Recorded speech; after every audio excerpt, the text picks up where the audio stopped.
عظیم ابراهیم وزیر نقلیات تاجیکستان در نشست مطبوعاتی نهاد در روز 8 ایول نرخ بلیط قطار راه آهن دوشنبه مسکو را ارزان و با کیسه ساکنان موافق نامید. پس از تنفس 6 ساله روز 21 ایون حرکت قطار راه آهن دوشنبه مسکو آغاز شد.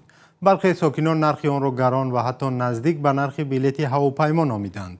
عزیز ابراهیم وزیر نقلیات تاجیکستان گفت اگر ساکنان ماه پیش از سفر بلیط خریداری کنند آن تقریباً 50% ارزان خواهد بود.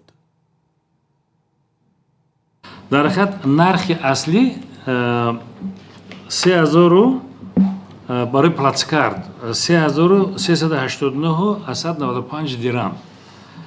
لیکن اگر شما از 41 تا 45 روز پیشتر اگر بگیرید 60% تخفیف دارد، اما اگه 1682 با 32 درهم شما گپ زنید. اگر از 31 تا 40 روز پیش گیرید 2000 سومانی 2008.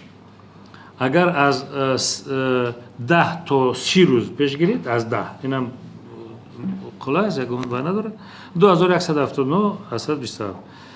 اگر از 2 تا 9 روز پیش بگیرید 2500 است سومان ارزان است. قرار است که از این بابت قطار در 2 هفته یک بار از دوشنبه به مسکو برود. عظیم ابراهیم در نشست مطبوعاتیش از حرکت اولین قطار به مسکو را پس از تنفس طولانی چنین شرح داد.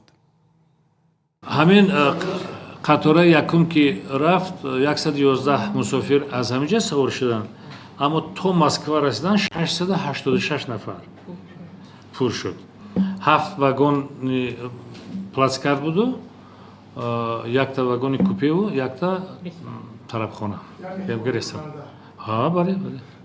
حالا این یکمش است. مردم آموخت شود اگر با دیگران که جا هم نشود بود. بر اساس آمارهای گوناگون حدود 1 میلیون تاجیکستانی برای کار و زندگی بر روسیه می روند. اکثر آنها طریق هواپیما و ماشین و اتوبوس‌های مسافرکش سفر می کنند. با وجود فشار و آزار و اذیت مقامات روس، سفر تاجیکستانی ها بر روسیه زیاد کاهش نیافته است.